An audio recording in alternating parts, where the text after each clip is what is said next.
আপনি কি জানেন এমন 7টি গোপন টিপস আছে যেগুলো জানলে আপনার গাড়ি চালানো হবে অনেক বেশি স্মার্ট, সেফ এবং প্রফেশনাল।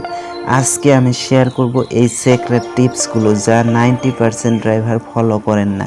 নমস্কার বন্ধুরা, আমি আজকে আপনাদের সাথে শেয়ার করব গাড়ি চালানোর এমন 7টি সিক্রেট টিপস যা খুব কম মানুষ জানে। এই টিপসগুলো ফলো করলে আপনি হবেন একজন প্রফেশনাল ড্রাইভার। আজকে আমি দেখাবো কিভাবে রাস্তায় গাড়ি চালাতে হয় ধাপে ধাপে। অটোমেটিক গাড়ি চালানো শিখতে চান কিন্তু কোথা থেকে শুরু করবেন বুঝতে পারছেন না, তাহলে চিন্তা নেই। আজকে আমি শিখাবো এমন ভাবে যেন আপনি আজকেই গাড়ি চালানো শুরু করতে পারেন। অটোমেটিক গাড়ি চালানো অনেক সহজ, শুধু দরকার সঠিক গাইডলাইন।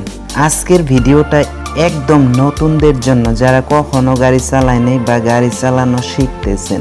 অটোমেটিক গাড়িতে মূলত 4টি জিনিস থাকে, যেমন পি মানে পার্ক, আর মানে রিভার্স, এন মানে নিউট্রাল, ডি মানে ড্রাইভ। এছাড়াও কিছু গাড়িতে থাকে এল বা এস, এর মানে হলো লো গিয়ার, যেটা খাড়া রাস্তায় কাজে লাগে।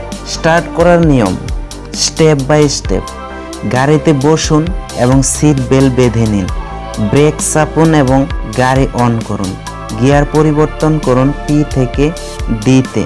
আস্তে আস্তে ব্রেক ছাড়ুন, গাড়ি চলতে শুরু করবে। গাড়ি চালানোর সময় খেয়াল রাখবেন গাড়ির গতি নিয়ন্ত্রণ করতে শুধুমাত্র ব্রেক ও অ্যাক্সেলারেটর ব্যবহার করবেন। মনে রাখবেন কখনোই দুপা দিয়ে ড্রাইভ করবেন না, শুধু ডান পা ব্যবহার করুন। কমন ভুল এবং তার সমাধান।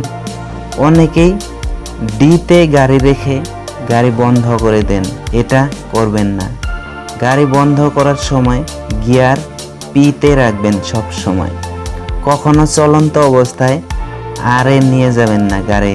অটোমেটিক গাড়ি চালানো শিখতে হলে শুধু নিয়ম জানলেই হবে না, প্র্যাকটিস করতে হবে। যদি এই ভিডিওটি ভালো লাগে তাহলে একটি লাইক দিন, সাবস্ক্রাইব করুন আর